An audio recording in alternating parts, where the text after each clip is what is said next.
About 1400 years ago, during the Caliphate of Hazrat Usman, there was a Jewish man who became a Muslim named Abdullah bin Saba.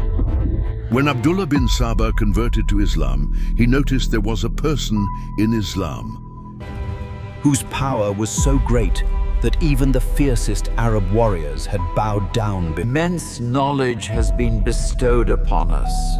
The secrets of this universe are clear, as though we witnessed its very creation. But who was this person? It was Ali. Abdullah bin Saba was so impressed by Imam Ali's personality. He got so attracted that he went crazy in love with Ali. Ali is a form of Allah, that Allah came into this world in the form of this man. Abdullah bin Saba began traveling to different cities and spreading this propaganda that Ali himself is God because his power goes beyond humanity.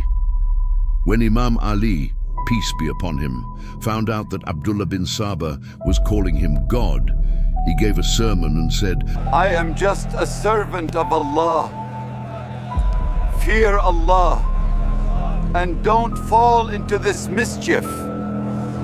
He warned even his own followers against this mischief and said never to associate any human being with Allah. But Abdullah bin Saba wasn't willing to accept this and started claiming, "You are Allah and I am your prophet." So Imam Ali, peace be upon him, finally decided to punish him, saying that anyone who sets me equal to Allah, I will burn them in fire. Imam Ali, peace be upon him, then publicly burned Abdullah bin Saba so people would understand that he is a servant of Allah, and said, "It's because of me. Two groups will go to hell. One is those who set me equal to Allah, and the other is those who deny my virtues and hate me." At that time, some people thought it wasn't right to burn Abdullah bin Saba, a follower of Imam Ali, peace be upon him, in the fire. They told Imam Ali that Abdullah bin Saba should have been punished in some other way, because only Allah has the right to punish with fire. This was the exact point where a new sect in Islam began, one that started to believe Imam Ali, peace be upon him, was God himself. Anyway, Abdullah bin Saba was killed. It was a mistake. But by then, this propaganda had already spread to some parts of Arabia, and people had fallen for this mischief. Those people even started believing Imam Ali, peace be upon him, was God. And they took the punishment given to Abdullah bin Saba by Imam Ali as their justification. They said, "Look, no one but Allah can throw a person into fire, and Ali did the same, so it's clear he is God." More people got caught up in this mischief. Meanwhile, Imam Ali himself was busy dealing with battles, because Muawiyah, the traitor, was busy destroying Islam, and Imam Ali, peace be upon him, was trying to save it. That's why Imam Ali didn't realize this conspiracy. After that, Imam Ali was martyred. As soon as Imam Ali was killed, the group that considered him a god started spreading this mischief even more, telling people that Ali didn't really die, that he was a form of God and would come back. That's how this group grew. Many years later, when Imam Ali, peace be upon him, when the time of Imam Jafar Sadiq, peace be upon him, came, he also cursed this sect and said that we are only servants of Allah.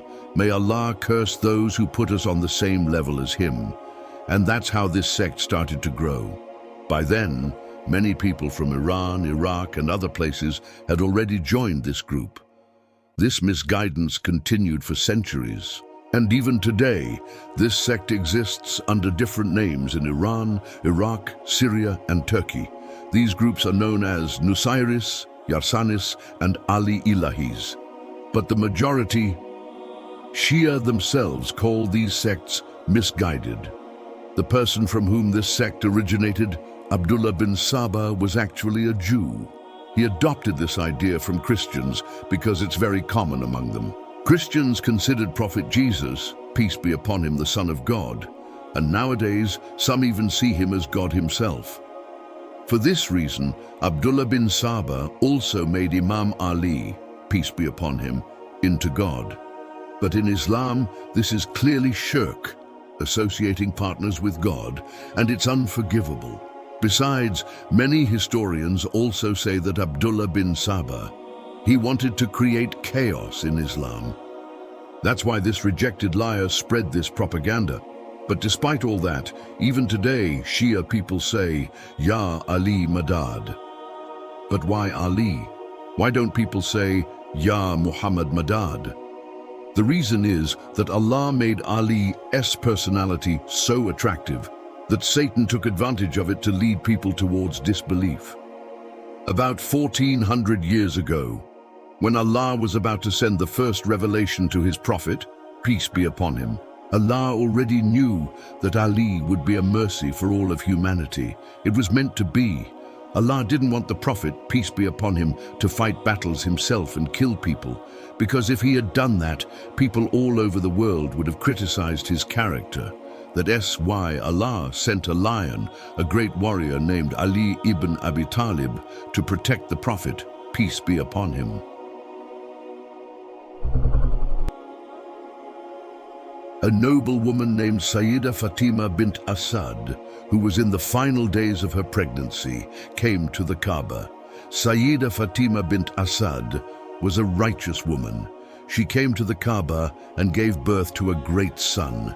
As soon as when Fatima came out of the Kaaba holding this child, the Prophet Muhammad, peace be upon him, took the child in his arms and named him Ali, which means the one with high status. If you look at the Kaaba today, you'll notice some cracks on the side where you stop or pray, and the Saudi government repairs them from time to time. But these cracks have never completely gone away. The Shia believe these cracks appeared because of the birth of Imam Ali, peace be upon him. According to books, when Lady Fatima entered the Kaaba, one of its walls broke. She entered inside the Kaaba. After that, the wall of the Kaaba joined back together. And this mark is from that event. When Imam Ali, peace be upon him, was born, the Prophet Muhammad, peace be upon him, asked Abu Talib to give him Imam Ali. Because of this, Imam Ali was raised by the Prophet Muhammad and Lady Khadijah, peace be upon them. When the first revelation came to the Prophet, Imam Ali was about 10 years old. The Prophet asked Imam Ali, "Do you testify that Allah is one and that I am his messenger?" "Yeah." So Imam Ali, peace be upon him, immediately said, "I don't worship idols. I bear witness that Allah is one and that you are Allah's last prophet." Then the Prophet, peace and blessings be upon him, asked, "Will you help me in this mission?" Imam Ali, peace be upon him, replied, "O Prophet of Allah, I will help you." After that, the Prophet, peace and blessings be upon him, Imam Ali, peace be upon him, and Lady Khadijah, peace be upon her, stayed firm in Islam for 3 years, all by themselves. The three of them used to pray together, and at that time, no one else followed their religion. But then the Prophet, peace and blessings be upon him, the Prophet declared his prophethood by Allah's command. After that, the disbelievers in Mecca used to bother him and mock him, but Imam Ali stood tall and faced those disbelievers without fear. Seeing this, they used to say, "What harm can this little kid do to us?" Allah didn't like what they said. So Allah gave this child so much strength that even the greatest warriors of Arabia couldn't to stand against Imam Ali. In battles like Badr, Uhud, Khandaq and Khaybar, Imam Ali defeated the Arab warriors. That's why the Prophet Muhammad, peace be upon him, kept Imam Ali, peace be upon him, close and had private discussions with him. The Prophet said, "Ali is from me, and I am from Ali. We were created from the same light. Ali's flesh is my flesh. Ali's blood is my blood. Ali is my soul. Ali means to me what I mean to Allah. Whoever insults Ali insults me. Ali's relationship to me is like that of Harun to Musa. Whoever I am the master of, Ali is his master too. O Allah, bless him." Keep as a friend whoever keeps friendship with Ali, and be an enemy to whoever is hostile to Ali. I am the city of knowledge, and Ali is its gate. Ali is with the truth, and the truth is with Ali. Ali is with the Quran, and the Quran is with Ali. Ali is my brother, my successor, and my trustee in this community. Ali is the best among you. After me, he will show you the straight path. Ali understands the Quran better than anyone else. Ali is the one who separates heaven from hell. Only a true believer will love Ali, and only a hypocrite will harbor hatred for him. Ali was the first person to believe in me. These are all authentic sayings of the Prophet, peace be upon him. The Prophet Muhammad, peace be upon him, said about Imam Ali, peace be upon him, that Allah commanded him to love 4 people and told him that he loves them and we should love them too. Then the Prophet mentioned Imam Ali's name 3 times first. After that, he named Abu Dhar, Salman the Persian, and Miqdad. Besides these, in 631 AD, the Christians of Najran came to the Prophet along with their priests to debate with him, because by then the whole world knew that a prophet came to Arabia. Because of this, the Christians came to debate with the Prophet Muhammad, peace be upon him, since they believed Jesus, peace be upon him, was the Son of God. But the Quran said he was just a prophet. When the Christians came to the Prophet, Allah revealed some verses in the Quran, but the Christians refused to accept them. This made Allah very angry, and he commanded the Prophet Muhammad, peace be upon him, to challenge the Christians to bring their own family members, while he would bring his own. Bring the guys here. Then we'll pray to Allah together in the field. If anyone's lying, may Allah destroy them. The truth will be accepted, and the liars will face Allah's punishment. After that, the Christians also came to the field, and the Prophet Muhammad, peace be upon him, along with Imam Ali, Sayyida Fatima, Hassan, and Hussein, joined them. When the Christians saw the Prophet and his family, their leader Abu Harisa said, I see faces here that if they pray to Allah, he would even move mountains for them. You can tell from the glow on their faces that these aren't ordinary people. Seeing this, the Christians left the field and ran away. But the important thing is that the Prophet Muhammad, peace be upon him, brought Imam Ali, peace be upon him, and his wife and children with him at that time. Although the Prophet had several wives then, these were the real members of his household. Imam Ali, peace be upon him, holds such a high status that Allah made him a test for the Muslims. That's why Allama Iqbal said, what need is there for caliphate then? God alone is enough. Those who refuse to accept it. That's why Imam Ali, peace be upon him, said that because of me, 2 groups will go to hell. One is those who place me on the same level as Allah, which is some Shia sects today, and the other is those who deny my virtues and hate me, which includes more than half of today's Muslims. Imam Ali, peace be upon him, was in the mosque of Kufa when a man came and pointed towards the sun, asking him how far the sun is from the earth. Imam Ali replied, if a horse running at 1 billion miles per hour started from here, if a horse runs for 500 years, it will reach the sun. As soon as the man heard this answer, he was convinced and left. But the story doesn't end here. Now let's do some calculations and see the mystery behind Imam Ali's answer. Imam Ali said that if 1 billion horses ran for 500 years, they would reach the sun. The average speed of 1 billion horses is about 22 miles per hour. So, if this horse runs 24 hours a day, multiplying 22 by 24 gives 5 and 20, the horse will travel miles in 24 hours, and if we calculate the distance for a month, we need to multiply 520 miles by 29.5 because we're doing all these calculations based on the Islamic calendar.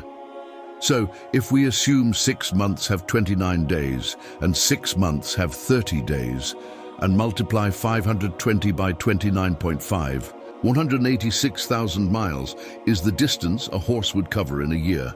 Now, if we calculate the distance for 500 years, we need to multiply 1,886,000 by 500. The answer comes out to 93,400,000 miles. So if a horse runs for 500 years, it would cover 93.4 million miles. Now, if we look at the distance between the Earth and the Sun, according to science, this distance is never the same because the Earth orbits in an oval shape. Sometimes it's closer to the Sun, sometimes it's farther away. When the Earth is closer to the Sun, the distance between them is about 91 million miles. And when the Earth is farther from the Sun, that distance increases to about 94.8 million miles. So, if we take the average distance between the Earth and the Sun, it's exactly the same distance that Imam Ali, peace be upon him, mentioned 1,400 years ago. Subhanallah. One day, some Arabs and Muslims were having a discussion about how the most commonly used letter in the Arabic language is alif. Everyone there agreed on that. Then my master, Ali, peace be upon him, stood up and delivered an amazing sermon in praise of Allah and his beloved messenger, Prophet Muhammad, peace be upon him. Throughout the entire sermon, not a single word containing the letter alif was used. This is that very sermon. Nowhere in it is the letter alif found, and this is such a grand sermon, you can't even imagine the level of intelligence required to do this. But here, we're talking about Maula Ali. Similarly, there's another incredible sermon by Imam Ali, peace be upon him, where not a single word contains any dots. In that sermon, no dotted letters are used at all. No, it's not. While more than half of the Arabic alphabets have dots, many philosophers, scientists, authors and researchers have praised Imam Ali's intelligence. George Jordak, who was a Christian poet and author, was so influenced by Imam Ali that he wrote a book about his life. Clive, a British essayist, historian and philosopher, highly praised Imam Ali in his book Heroes and Hero Worship, emphasizing Imam Ali's leadership qualities and character. Baron, Karadevo, Ilya Pavlovich, Petrashevsky, George Gibran, Carl Washington Irving, Rolf Zigor, Will Durant, Lamons Reynolds, Ali Nicholson, all of them have praised Imam Ali, peace be upon him, even though none of them were Muslims. Imam Ali, peace be upon him, said that no one except Allah can see hidden colors or subtle shades. Here, Imam Ali explained that there are many light waves or hidden colors that human eyes cannot see. In 1800, English astronomer William Herschel discovered one such hidden color called infrared rays. Imam Ali, peace be upon him, also explained that we humans are surrounded by living things that our eyes can't see. Here, Imam Ali, peace be upon him, was talking about microorganisms, viruses, bacteria, and protozoa, things invisible to the naked eye. The world of microorganisms was discovered by Anton van Leeuwenhoek in the 17th century. But Imam Ali, peace be upon him, mentioned it over 1,000 years earlier. Besides that, Imam Ali, peace be upon him, said that except for Allah, every listener is deaf to soft sounds. Loud noises can make a person go deaf, and even distant sounds become inaudible. Here, Imam Ali, peace be upon him, talked about 3 types of sounds. The first is the sound we can't hear, like those with frequencies below 20 Hertz, called infrasound, which includes things like the blinking of our eyes and the flow of blood. The second type is the sound that can make us deaf. As you probably know, sounds above 140 decibels can cause deafness. And the third type of sound, Imam Ali, peace be upon him, mentioned. It means sounds that move away from humans. Here, Imam Ali, peace be upon him, talked about sounds coming from space. This is what we call the CMBR, or cosmic microwave background radiation. The paragraph you're reading is from the best-selling book Cosmos, written by Carl Sagan. Carl Sagan was the director of NASA's Viking mission. In this paragraph, he explains that all living beings in this world share the same fundamental ingredients. Now read this sermon of Imam Ali, peace be upon him, in Nahj al-Balagha. Here, Imam Ali, peace be upon him, said that's exactly what has been said. But you know that Imam Ali, peace be upon him, was born 1400 years ago, and Carl Sagan was born in 1934. Similarly, Imam Ali, peace be upon him, said in Nahj al-Balagha that mutual love between a father and his children creates a bond between them. Relationships need even more love than just love itself. What Imam Ali means here is that if two people, whether men or women, like each other or are true friends, their children will inherit this behavior. In other words, this kind of behavior will be seen in those children as well. It goes on like this. If a husband and wife hate each other, that hatred gets passed down to their children too. This was discovered back in the 19th century. First, this behavior epigenetically transmits through chemicals and pheromones. Imam Ali, peace be upon him, said that enmity between siblings comes from the enmity between their parents. Also, in another sermon, Imam Ali, peace be upon him, said that the 7 layers of earth and sky came from the ocean. Just 4 decades ago, modern science confirmed the 7-layer theory of the earth. The atmosphere is made up of several layers: the troposphere, stratosphere, ozonosphere, mesosphere, thermosphere, ionosphere, and exosphere. These 7 layers are even mentioned in the Quran. According to Imam Ali, peace be upon him, the Earth's atmosphere originated from the ocean. Today, all geologists support this same theory, and research on it is still ongoing. In the second part of this sermon, Imam Ali, peace be upon him, revealed the concept of mountain roots, which British scientists only discovered in India in the 19th century. All this was already explained by Imam Ali. This was just a glimpse of Imam Ali's knowledge. Besides this, Imam Ali talked about many subjects like the creation of the universe, time, physics, mathematics, and philosophy. We'll discuss these in another video.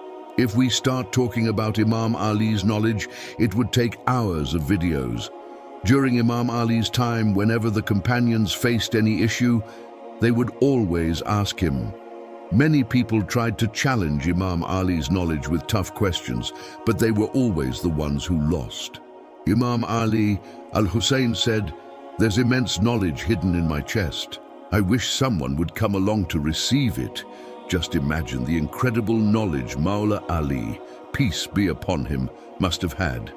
During the Battle of Khandaq, a companion was bravely fighting the disbelievers. Suddenly, an arrow struck his arm. His name was Hazrat Sa'd bin Muaz. When that arrow hit Hazrat Sa'd bin Muaz, may Allah be pleased with him, the other companions quickly took him to a tent and started treating his wound. While they were tending to him, some words came from Hazrat Sa'd bin Muaz's mouth.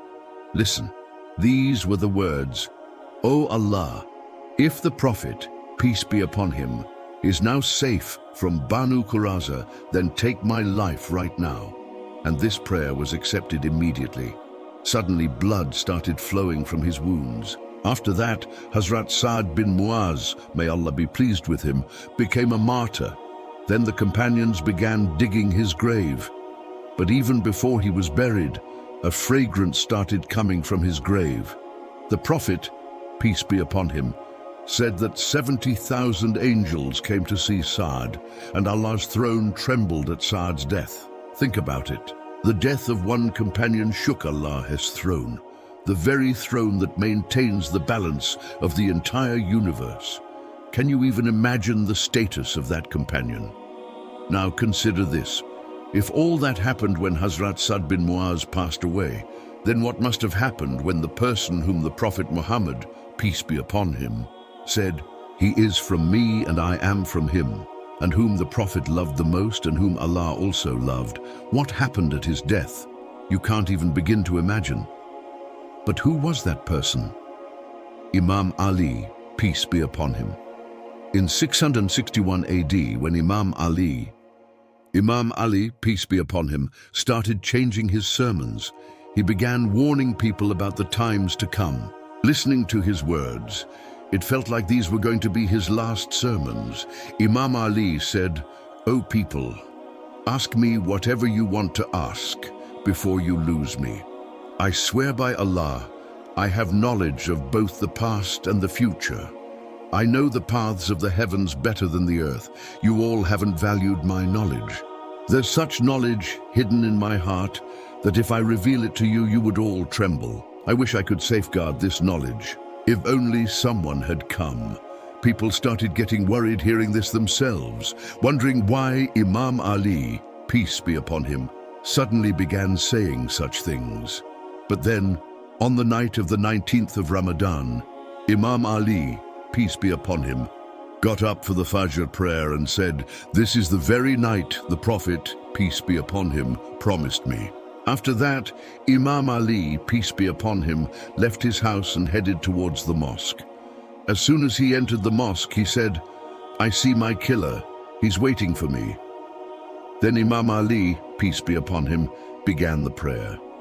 But just then, the cursed man struck Imam Ali, peace be upon him, on the head with a poison-filled sword. Imam Ali, peace be upon him, said, "By the Lord of the Kaaba, Ali has succeeded." People caught the son of the culprit, and Imam Hassan, peace be upon him, took his father and began treating him. Then the son of the culprit was brought in front of Imam Ali, peace be upon him, and a drink was brought for Imam Ali. Imam Ali, peace be upon him, said, "This drink is more needed by my killer than by me. Give it to him." He also said, "After I am gone, do not wrong him." And with that, only one. "Make this vow. If it survives, let it be. But if it dies, don't disrespect the body. Because I heard the Prophet, peace be upon him, say that this is one of the worst sins." A day after all this, on the 21st of Ramadan, Imam Ali passed away. After Imam Ali's death, a fierce storm hit Kufa, and the sky turned red. Many books mention that even some stars were shaking. Some accounts say blood was found under the stones of Kufa, and a bright star was seen falling from the sky to the ground. This is mentioned in several historical books. According to some traditions, many people in Kufa heard jinns crying over the martyrdom of Imam Ali, peace be upon him. Similarly, the Prophet's, peace be upon him, wife heard jinns crying over the grief of Imam Hussein. The same thing happened when the Prophet, peace be upon him, and Imam Hassan and Imam Hussein, peace be upon them, passed away. When Imam Ali's enemies saw all this, they realized they had made a huge mistake. Imam Hassan and Imam Hussein, peace be upon them, supported Imam Ali, peace be upon him, through the darkest nights. He was secretly buried so that his enemies, like Muawiyah and Kharijites, wouldn't be able to damage his grave. When Imam Hassan buried his father, it is written in the books that a powerful earthquake occurred. After that, Imam Ali's grave was kept secret for many years, known only to the al-Bayt, the Prophet's family. Then, during the time of Imam Jafar Sadiq, he revealed the exact location of Imam Ali's grave to the people. During the Abbasid Caliphate, the Caliph Harun al-Rashid went to Najaf and started searching for Imam Ali's grave. While chasing an animal, he reached the place, but some locals stopped him from going any further. They told Harun al-Rashid that Imam Ali's grave was there. Harun al-Rashid had the shrine of Imam Ali built there, which still stands in Najaf today. Every year, thousands of people visit to pay their respects at Imam Ali's tomb. In the 19th century, when the Wahhabis attacked Iraq and killed thousands, they also tried to attack Imam Ali's grave in Najaf. But the local people defended it. He defended it bravely because the graves of Allah's servants are under Allah's protection. After Imam Ali's martyrdom, Imam Hassan punished Ibn Muljim. He had heard from his father that if one strike leaves him alive, then let him go. So Imam Hassan ended him with a single blow. The Prophet, peace be upon him, said, "O Ali, your example among my followers is like the she-camel of Saleh." Just like in earlier communities, the person who killed the she-camel of Prophet Saleh, peace be upon him, was the worst of people. He was really unfortunate. In the same way, the most unfortunate person in my community will be the one who dyes your beard with your own blood. Just like how Allah tested the she-camel of the people of Thamud and commanded them to treat her well, but they ended up killing her. After that, Allah's punishment came upon the people of Thamud. Similarly, after the martyrdom of Imam Ali, peace be upon him, many calamities befell the Muslims. The first of these punishments came in the form of cruel rulers, as Allah mentioned in the Quran. And just like that, we'll keep the infidels close, like a hawk to a hawk. Allah put rulers like Muawiyah and Yazid in power. They committed countless atrocities against Muslims. Prayers were changed, corruption became common, and properties were seized unlawfully. Anyone who spoke against them was beheaded. This was the darkest period in Islam. Muawiyah and Yazid oppressed Muslims terribly, and people started remembering Imam Ali, peace be upon him, and saying that he spoke the truth and was the one trying to save Islam. That is why Imam Ali, peace be upon him, had already warned the community that your own actions will be against you. Troubles will come, and only after I'm gone will you realize my worth. Allah let these oppressors punish the Muslims because they didn't support Ali. The Prophet, peace be upon him, said, "Another big disaster that hit the Muslims was when the Islamic Empire, which had defeated the Roman and Persian empires and become the world's greatest power, started slowly weakening. Muslims began fighting among themselves. First, the Umayyad Caliphate ended, then the Abbasid Caliphate came, and later that too faded away. It all came to an end. When the Mongols attacked the Islamic Sultanate, they completely shattered the Islamic Empire. Since then, Muslims haven't been able to restore the Caliphate. This was a huge disaster for Muslims. The third biggest blow to the Muslim community came after the martyrdom of Imam Ali, peace be upon him, which created a split between Shia and Sunni. This division has kept Muslims divided ever since, and because of it, millions of Muslims are martyred every year.